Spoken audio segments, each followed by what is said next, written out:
If you want to be part of the solution, get vaccinated and say, I'm not going to be one of the people that's going to be a stepping stone for the virus to go to somebody else. I'm going to be a dead end to the virus.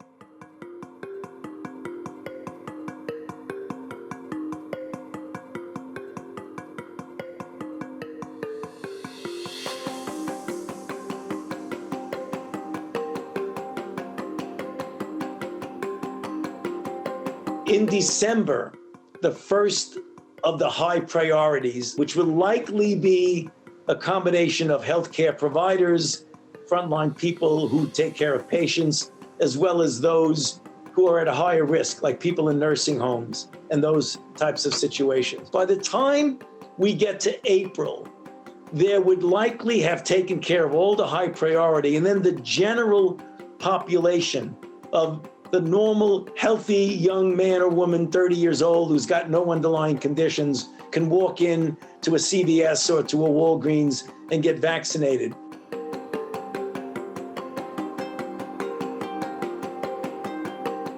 I would like to see the overwhelming majority of the country vaccinated before we get to the end of the second quarter, so that when we get into the fall season, the children could feel really safe at going back to school. The teachers can feel safe that they're not going to get infected. We can get back to the economy being robust. Restaurants can open to full capacity. That's what I'd like to see.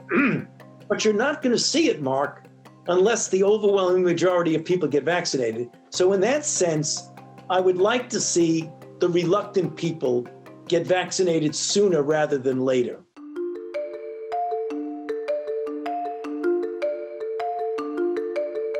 The efficacy has been stunningly good.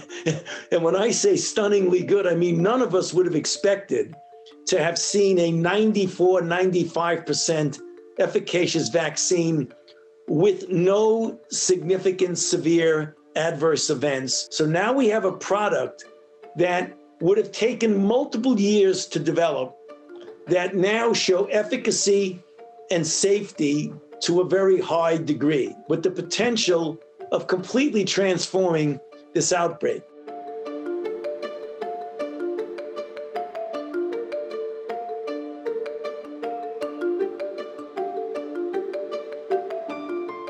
The data, when it's accumulated to determine if it works, the company doesn't get the data, the government doesn't get the data, an independent data and safety monitoring board made up of vaccinologists, immunologists, virologists, statisticians, ethicists, independently evaluate the data.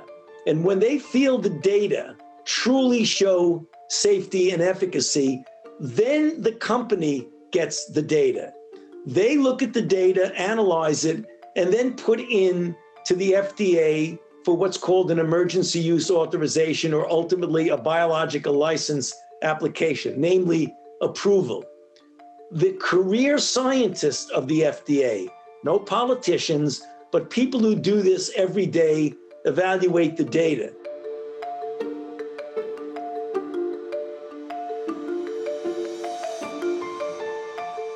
One of the things that we have to be honest about in science is that when you don't know the answer, you say you don't know.